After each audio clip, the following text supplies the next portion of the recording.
Colorado. President Trump and the entire administration's hearts go out to the victims, and they are in our prayers during this unimaginable time. According to reporting from Fox News, the alleged attacker admitted in an interview that he wanted to kill all Zionist people and had been planning the attack for over a year and would do it again if he could. This monster used a makeshift flamethrower and Molotov cocktails to light Jewish Americans on fire in an attempt to burn them alive. The victims at the incident location in Boulder were there to rally in support of Israeli hostages who remain in Hamas captivity. 12 were injured, including a Holocaust survivor. This is pure evil. The Department of Justice has already filed federal hate crime charges against the alleged perpetrator, and he will be held accountable to the fullest extent of the law. This tragedy is a sobering reminder of the consequences of the Biden administration's failed policies. According to the Department of Homeland Security, the Boulder suspect is an Egyptian national who was in the United States illegally. He entered the U.S. during the Biden administration in August 2022 on a B-2 visa until it expired. Upon the visa expiration, he overstayed, filed an asylum claim, and was given a work authorization by the Biden administration. Instead of deporting this heinous individual, Joe Biden's administration allowed him to stay in our country and to work. President Trump sounded the alarm over these reckless Biden policies for years because this is the predictable result of letting anti-American radicals and illegal immigrants pour into our country. Immigration security is national security. And that's why the Trump administration, at the direction of our great president, has secured our border, strengthened our immigration system, and has taken immediate steps to protect the United States from foreign terrorists and other public safety threats. President Trump acted swiftly upon taking office to reform our visa issuance process to ensure that dangerous aliens who are intent on harming Americans or our national security interests are no longer admitted into our country.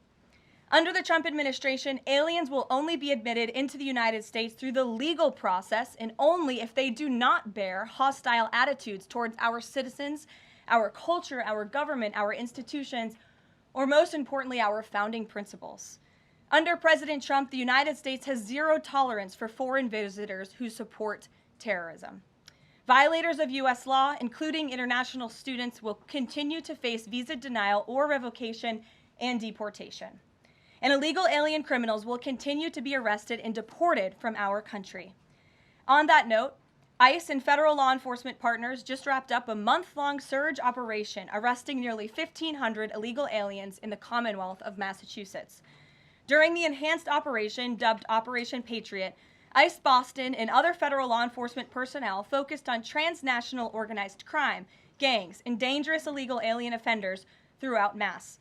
More than half of the nearly 1,500 illegals arrested had significant criminal convictions or charges pending against them. Here are just some of the violent illegal aliens who were removed from communities in Massachusetts during Operation Patriot. A Salvadorian national with active Interpol red notice for aggravated homicide. A Guatemalan national and registered sex offender who had pending criminal charges in Boston for 5 counts of indecent assault and battery on a person 14 or over. A Honduran national who was last arrested for rape, indecent assault, and battery of a person 14 or over. A Colombian national charged with kidnapping, aggravated rape, and indecent assault and battery on a person 14 or over. And a Guatemalan national who was convicted of murder in Boston. Also, a Brazilian national who was charged with aggravated rape of a child by force and possession of child pornography. Again, these are people who were living in the Commonwealth of Massachusetts. And lastly, a Salvadorian national whose criminal history includes charges of aggravated rape of a child by force. I don't think anybody in this room wants these types of heinous criminals in your communities. And it's thanks to this administration that they are being removed from our country. When Democrat-run jurisdictions released violent illegal alien criminals back into communities after making arrests instead of turning them over to federal immigration enforcement like they should, those Democrats are putting law-abiding Americans at risk. And these insane policies force law enforcement officials to make much more difficult arrests that put their lives, our law enforcement lives, in jeopardy. President Trump is incredibly grateful for our heroic officers on the front lines getting these violent illegal alien invaders out of our communities. Law and order is back in America under President Trump. And on that same note, There are new crime statistics that show crime is plummeting. In fact, Politico summed it up like this. Murder rates are tumbling across the U.S. in 2025. Homicide stats are down at least 20% over last year, and we could be on course for the lowest number on record. With President Trump in charge, the days of criminals being put over victims are over. On the topic of immigration, the Washington Post just ran one of the most ridiculous headlines ever, even by their standards. And on my very first briefing, several months ago, I said I would hold anyone accountable in this room. The Washington Post actually had this headline, "The Mysterious Drop in Fentanyl Seizures on the U.S.-Mexico Border." How is this mysterious? There is no mystery about why there is a decrease in fentanyl coming into the United States. This administration's strong border policies are the reason there has been a decrease in fentanyl trafficking. His strengthened relationship with Mexican President Sheinbaum and all of the measures he has been taking to deter illegal human and drug trafficking at our United States southern border is the reason for plummeting fentanyl seizures at the U.S. border. There is nothing mysterious about that, and we'd like to see the Washington Post update their headline accordingly. This is clearly trying to intentionally manipulate the minds of the Americans, and I think the American people understand why there's been a fentanyl drop. And our office responded to this inquiry. We provided a whole host of the reasons that fentanyl seizures at the southern border have dropped, and the Washington Post refused to run them, and that's despicable. In other news, positive economic reports continue to flood in. Inflation dropped to 2.1% in April. Personal income increased 0.8% in April. So inflation is down and wages are up. That's almost triple the expectations and against the doubts of nearly everyone in this room. And we also saw the largest monthly decline in the trade deficit on record as a result of President Trump's very powerful tariffs. Lastly, the price of eggs has dropped more than 61% since President Trump took office in January. I remember my very first briefing, I was asked about the cost of eggs.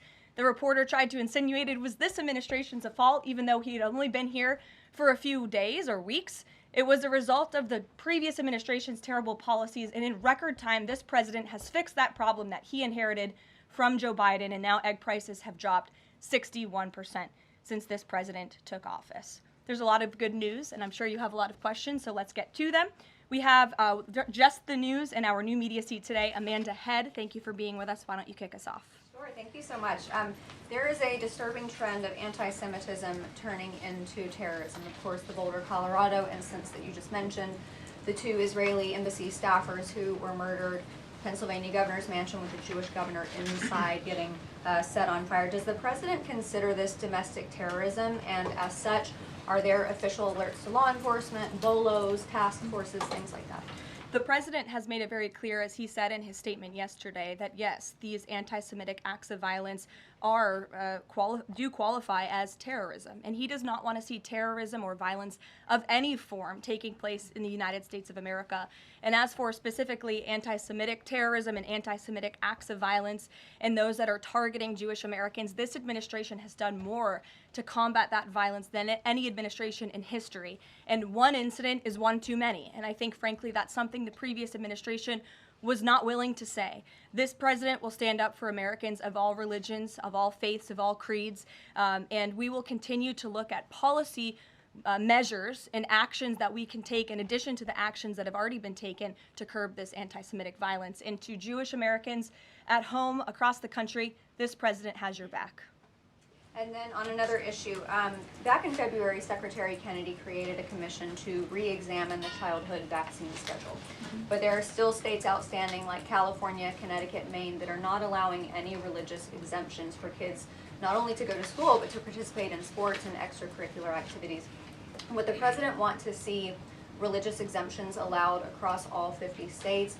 And how do you enforce that, especially with states like California that are already defying the president on the men and women's sports issue? Generally speaking, I know the president supports religious exemptions for families when it comes to vaccinations. As for the instances in those specific states, I'll have the administration and the White House look into it and see what executive action, if any, we can take on that front. Thank you. Kelly. Good afternoon. We're now in hurricane season, and obviously there is great concern every year about the potential for that. Can you speak to how the president is planning to have the level of support should it be needed to be as it has been with a reduction in the workforce? And is he still comfortable with Administrator Richardson, who had talked, whether joking or not, about not being aware of a hurricane season for this country? What is the President's level of briefings on what may be required? If you could give us kind of an overall update on that. Sure. Well, of course, we know that we are into hurricane season now, and I know FEMA is taking this seriously, contrary to some of the reporting we have seen based on jokes that were made and leaks from meetings. But Secretary Kristi Noem and the FEMA leadership are all over this. They are committed to ensuring that federal resources and tax dollars are there for Americans in need, and the President continues to review requests for emergency aid and carefully considering them.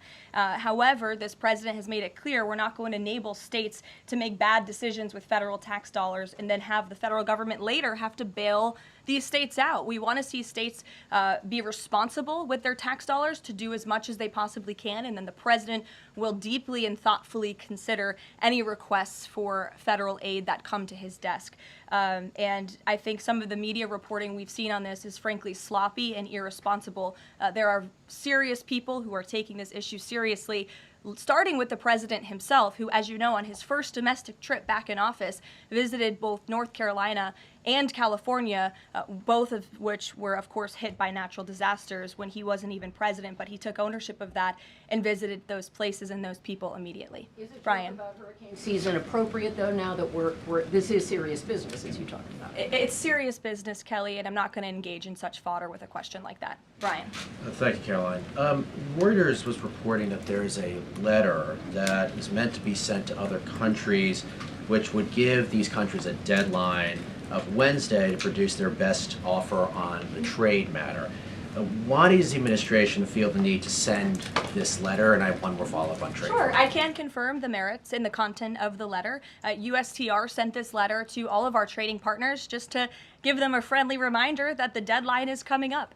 And they are in talks. Ambassador Greer, Secretary Bessent, Secretary Lutnick are in talks with many of our key trading partners around the globe. As you know, Brian, I know the Wall Street Journal has covered this quite heavily.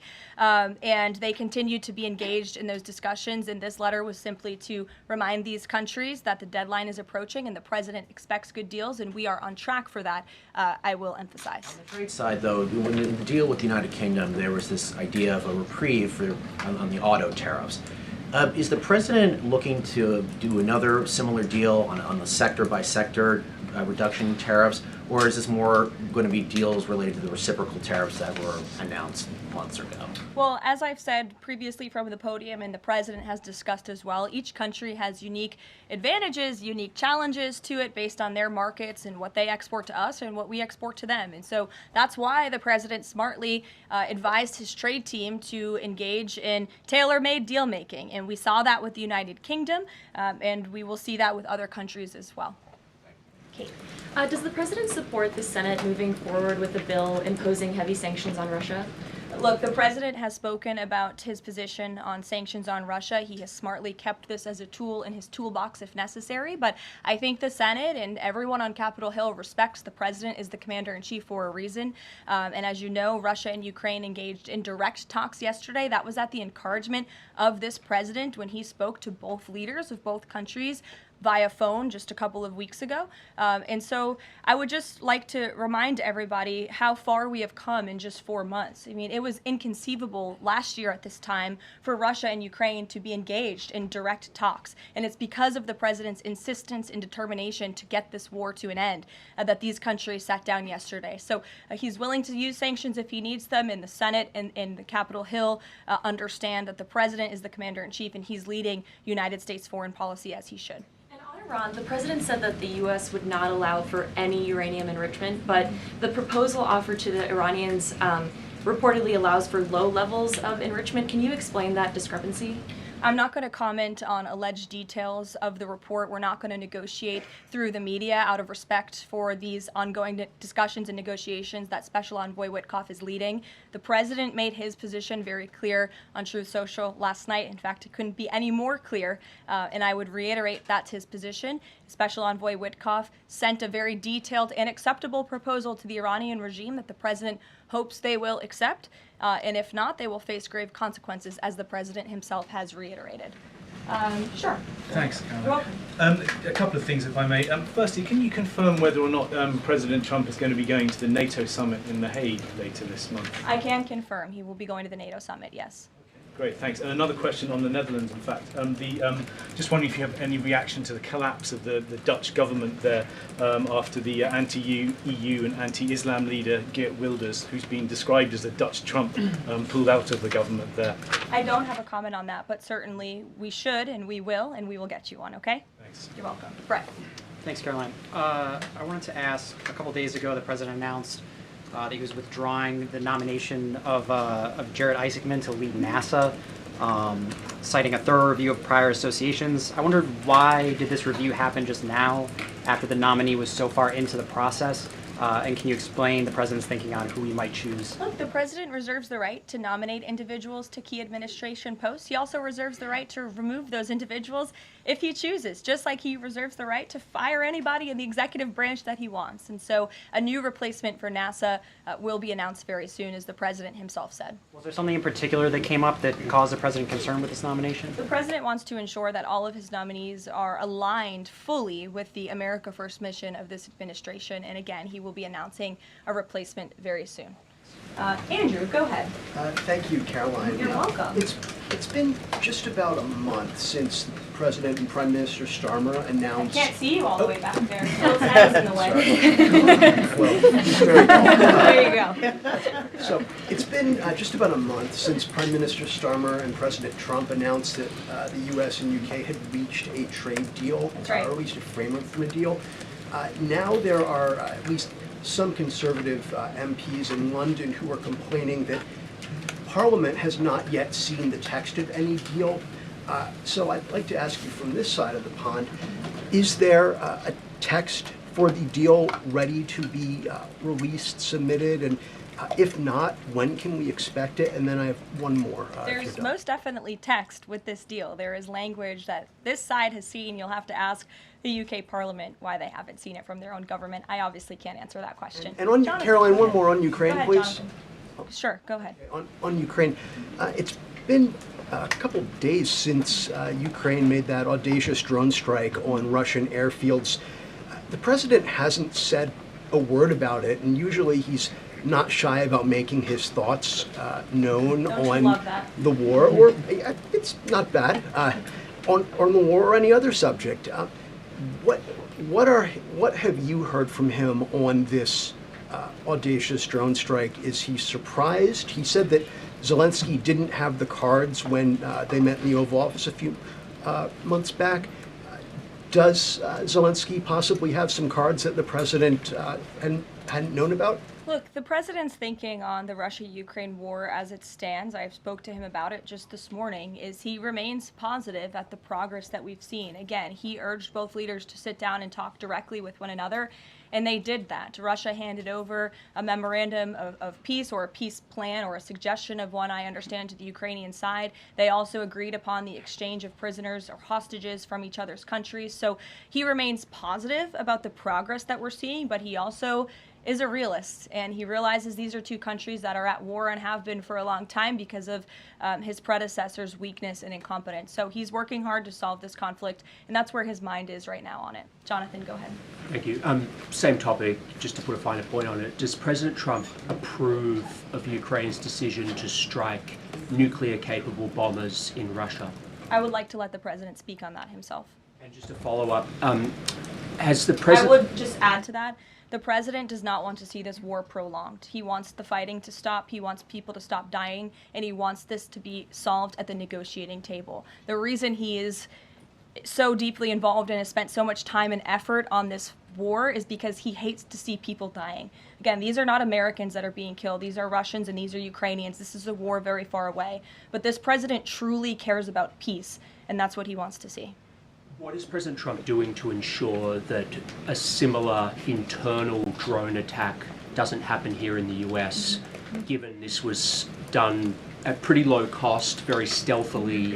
You know, it obviously raises questions about our own security, particularly for U.S. aircraft here. It absolutely does, and that's why the president nominated Secretary Hegseth and has approved some of the changes that have been made at the Pentagon to ensure that we have the most lethal fighting force in the world, and that the United States military is the best, the biggest. That's why he wants the One Big Beautiful Bill to be passed, because it increases our defense spending. It's why he also launched the announcement of the Golden Dome to prevent from missile strikes and attacks in the future, and the president has a full understanding, I can tell you because I've spoken to him about it, about the future of warfare and how drones are a big part of that.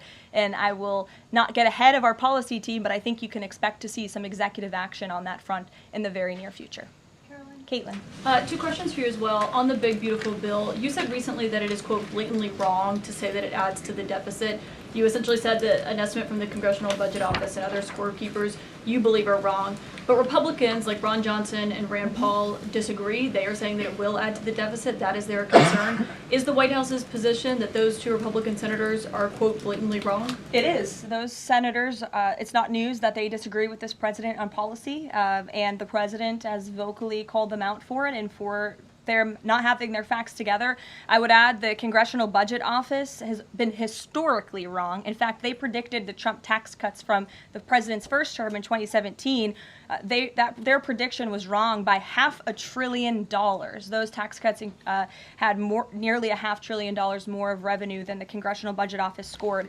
And I would also point out, I don't think many people know this, there hasn't been a single staffer in the entire Congressional Budget Office that has contributed to a Republican since the year 2000. But guess what? There have been many staffers within the Congressional Budget Office who have contributed to Democrat candidates and politicians every single cycle since. So unfortunately, this is an institution in our country that has become partisan and political, and we are very confident in our own economic analyses of this bill. There is $1.6 trillion in savings, and our Office of Management and Budget Director, Russ Vought, is a fiscal hawk. He is well known in this city for being a well-respected fiscal hawk. He has tools at his disposal to produce even more savings. And as you know, the White House will be sending our rescissions package to Capitol Hill today. And on immigration, the other day that the Homeland Security Secretary said, and I'm quoting her now, that an illegal alien threatened to assassinate President Trump and highlighted his arrest. A man has now admitted to framing him, saying that he wrote the letter that the DHS Secretary Kristi Noem posted online. Last I checked before I came into the room, that post was still up from DHS. Does the White House expect them to issue a clarification or a correction on that We front? can ask the Department of Homeland Security and get back to you. Jeff. Caroline, is the United States putting pressure on China to release its hold on rare earths that are hurting car companies and technology companies now that require that for their products, and is that pressure working? Well, I can assure you that the administration is actively monitoring China's compliance with the Geneva Trade Agreement. I know the United States, on our end, we have complied with the terms that we set, and our administration officials continue to be engaged in correspondence with their Chinese counterparts. And as you all know, and I know there's a lot of interest in it, there will be a leader-to-leader talk very soon. And when that happens, as always, we will let you know. Also, Asia, just does the White House have a reaction to the results of the election in South Korea? Yes, we do. In fact, let me find it here for you. It should be somewhere in here. Thank you. We do not, but I will get you one, Jeff. Go ahead. Thanks, Caroline. Two questions on trade. Is this letter that was sent to trading partners a sign that the president isn't satisfied with the pace of these negotiations? Is he trying to light a fire under these talks now? Well, look, the president has been very direct to our trading partners in his conversations with them, with foreign leaders directly, that they need to cut deals with the United States of America. The tariff agenda of this president, he believes very strongly in it. And as you've all seen, he's unafraid to use tariffs to protect our industries and protect our workers. But he wants to see these tailor-made deals be signed. And I will tell you, of course, I never want to be the one negotiating with the press about these internal discussions and deliberations. But our team, who is deeply involved in this, sees these deals moving in the right direction. In fact, Ambassador Greer is in Paris right now meeting with many of our trading partners. We should still expect this flurry of deals in the next 36 days, and the plan is still for those full tariffs to go back into effect on July 9th. The plan is for the announcement of these deals to be made very, very soon, yes. Sure. Thank you, Caroline. You're welcome. So Governor Whitmer confirmed that she spoke with President Trump about the possibility of pardoning the plotters against her, the kidnapping case. She didn't give us an idea of what the president's reaction was to that. Do you have any information about what he said?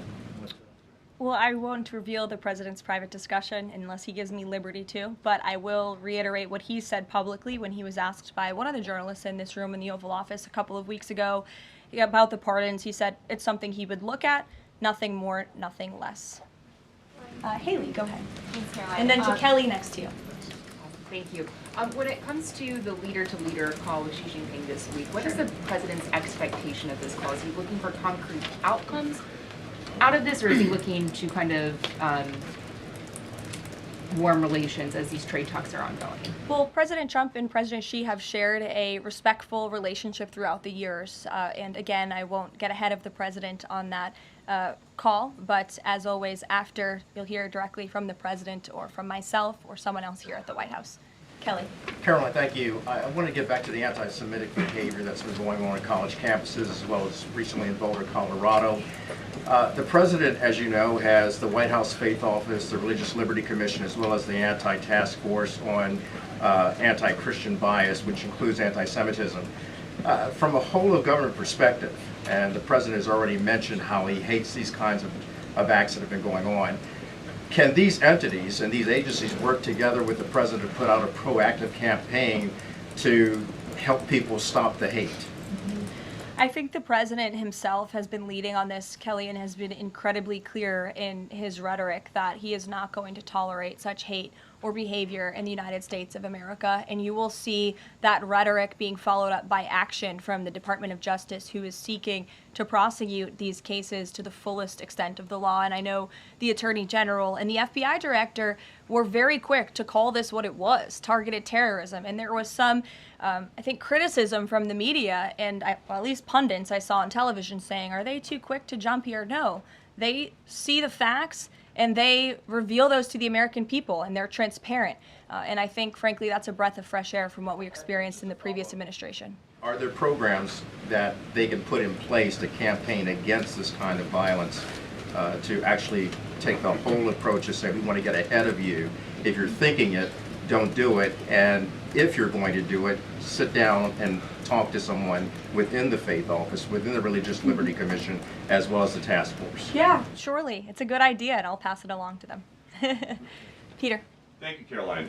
When you look at these last-minute Biden pardons, the big ones, Biden siblings, Fauci, January 6th committee. That's right. Most of the big ones have the same very neat signature. We would expect that probably to be the auto pen. There is one that looks different. It looks authentic. In fact, if you look at the last name, it almost looks like the president was having a hard time spelling his last name there.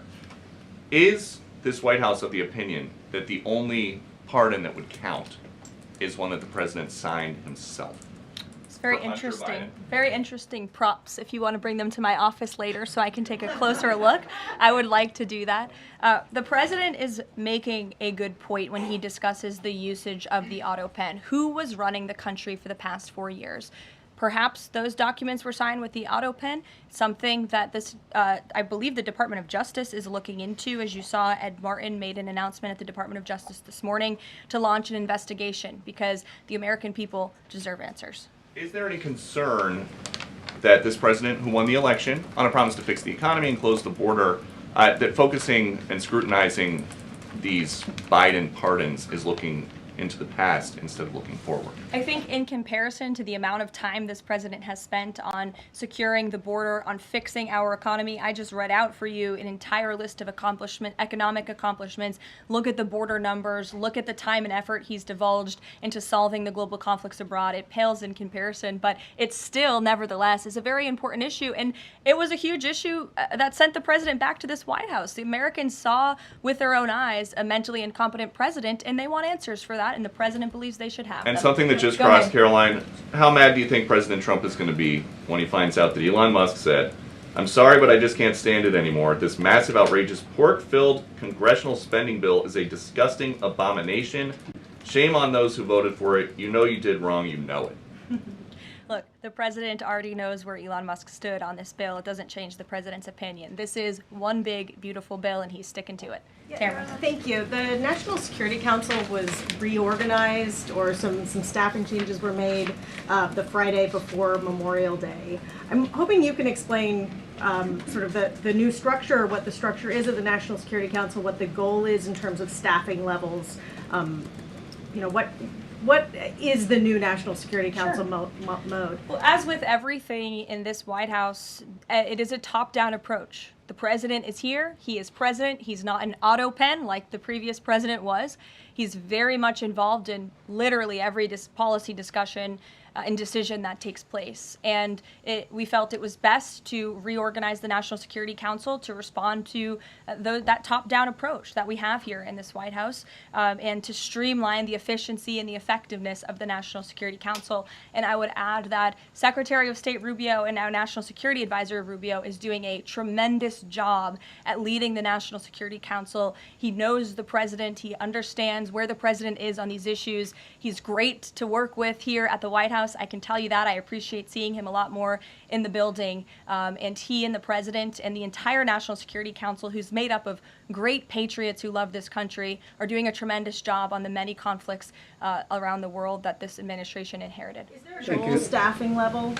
I'm sorry? Is there a goal for the staffing level, like the number of people who would be in this National Security Council? We just want the National Security Council to be as efficient as possible, and if staffing needs are necessary, I'm sure Secretary Rubio would not mind hiring people if necessary, but again, we've been working with them day in and day out, and they're chugging along and doing great work. Sure. Thank you, Caroline. Two questions, if I can. President Trump got involved himself in presidential election in Poland by supporting a conservative candidate who ultimately won. Yeah. What does it mean for the future U.S.-Polish relations? What's likely to change? Well, I believe the president is obviously pleased to see the result of the Polish elections. He met with Karol Nawrocki, if I'm pronouncing that correctly. Yes, Nawrocki. Okay, thank you. I appreciate your insight on that. He met with him at the White House, and he told them, you're going to win because you support common sense. And he supported strong borders in Poland. He supported an end to the woke, radical DEI stuff that we've seen not just here in the United States, but really take over Europe and, frankly, the whole world. He was very outspoken about that. And I was reading the reports about how the Polish people felt about this man, and they felt like he was putting the needs of Poland first. And that's a very refreshing feeling, one that we know very well here in the United States of America. So, as you know, the United States and Poland have always had a very deep and strong relationship, friendship. They're a great ally, and I know the president continues to look forward to working with them. We have one more on Ukrainian drone attack on Russia. Was President Trump informed in advance by Ukraine that the attack is coming? He was not. Carrie. Caroline, so just want to go back to the issue on the anti-Christian bias as well as issues on anti-Semitic issues. Senator Grassley just put out a report saying that the FBI files have shown that the Catholic group targeting was way more prevalent within the FBI during the Biden era than was previously shown, as far as former FBI Director Christopher Wray was putting out there during congressional testimony. Can you discuss here what President Trump would like to see in terms of consequences within the FBI as far as those who were involved? Also, the second question, if the DOJ finds that the auto pen was used by President Biden, should those actions that were used with the auto pen, should they be null and void? I'm not going to get ahead of the Department of Justice's investigation into the usage of the auto pen. And again, the question is not, was the auto pen used? It's whether or not the President of the United States knew it was being used, and if not, who was using it in his name, which is clearly illegal behavior. Deanna. Thanks, Caroline. One on foreign policy, one domestic, if I can. Sure.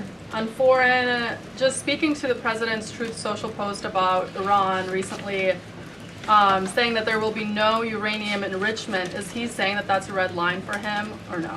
I already answered this question. The president's been very clear about where he stands on that. Okay, and then on domestic, there is a report that Laura Loomer met with the vice president today.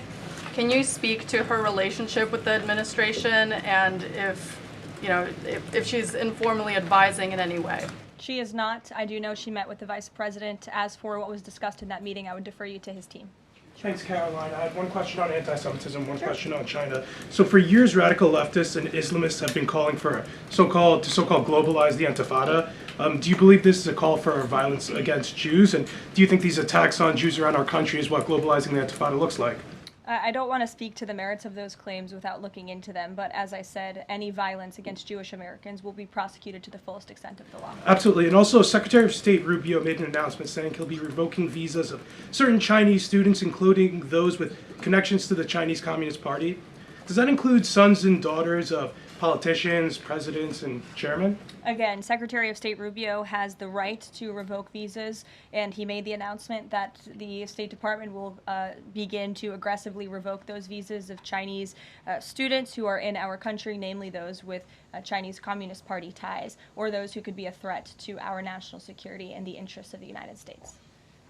To both of you, go ahead and then back to you. Thank you. There are now reports that Israeli forces are firing on Palestinians trying to get aid from the Gaza Humanitarian Foundation. Up to 20 people, according to the Red Cross, have arrived to the hospital that they've set up with gunshot wounds, have died from them.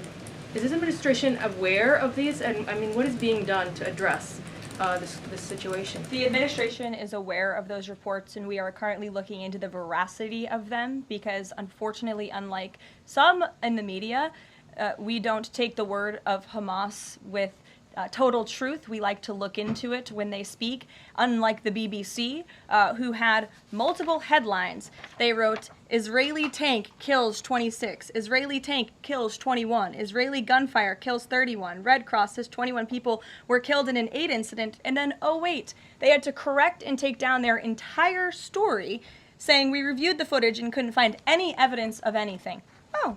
Okay, so we're going to look into reports before we confirm them from this podium or before we take action, and I suggest that journalists who actually care about truth do the same to reduce the amount of misinformation that's going around the globe on this front. John. About the change in the leadership of the organization, what does that mean going forward, and why so early on is this happening? What organization? The Gaza Humanitarian Foundation.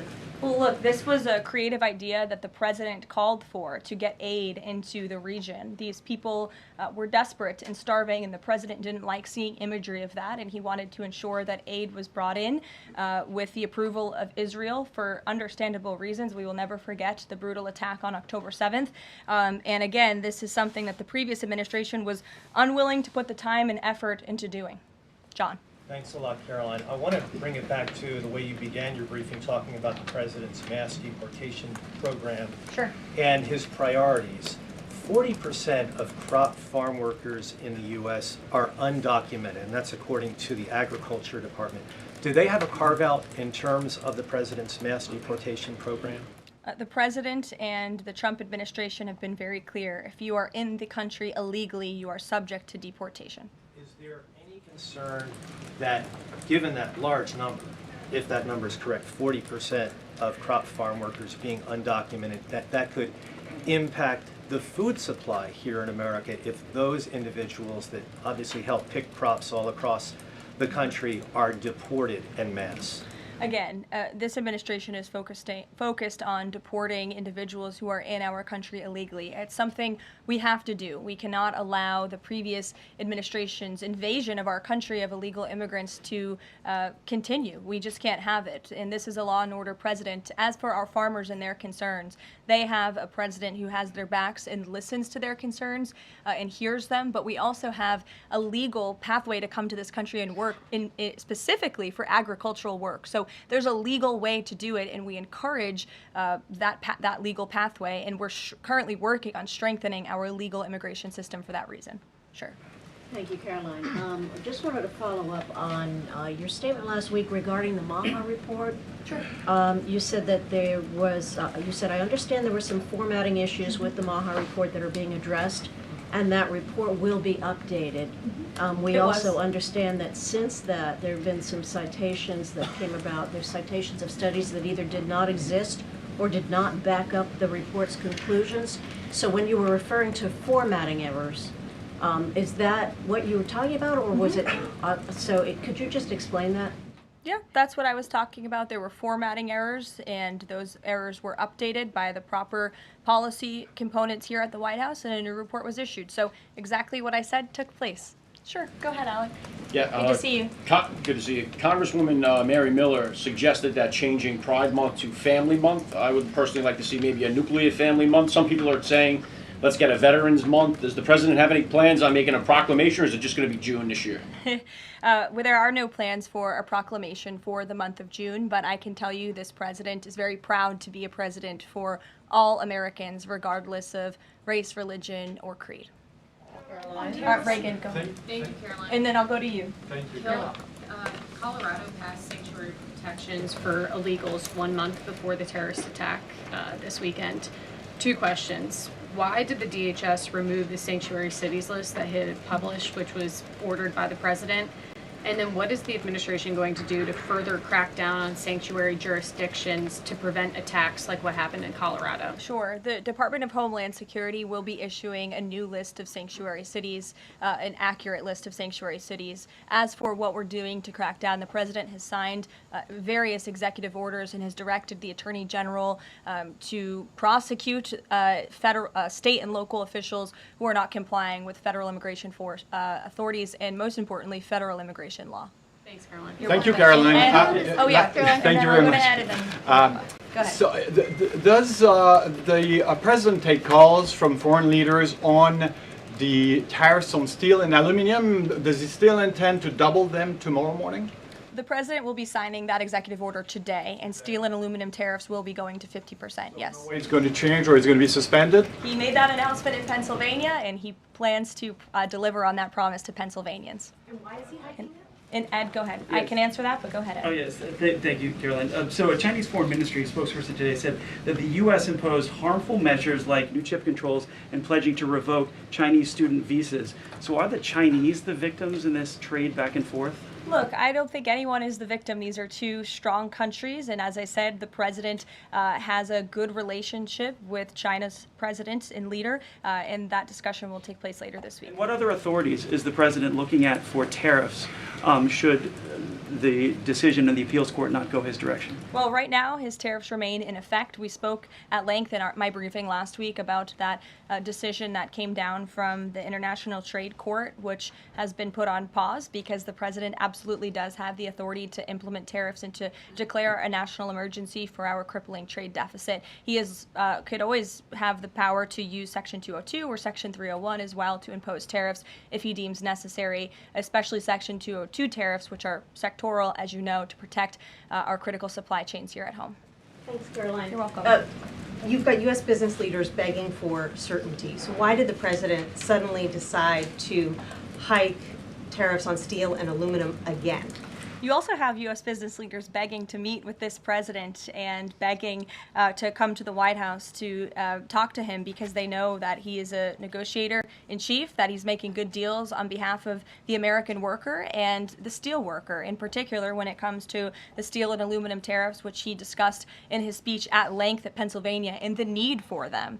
And I would just add, I was at that speech on Friday with the president, and there were 2,000 steel workers and their families in the room, many of them wearing their hard hats. I spoke to one backstage who said this is the greatest thing that has happened for that community in Pittsburgh, Pennsylvania in 60 years, because this is a president who doesn't just talk the talk, he walks the walk too, and he's delivering on his promises to bolster our steel and aluminum industries in this country and to protect those jobs. If not for this president, that steel plant in Pittsburgh, Pennsylvania would have closed. Those jobs would have been lost, and the president saved that company, he saved those jobs, and he's saving that community, and that's the intention of the steel tariffs, which he will sign later this afternoon.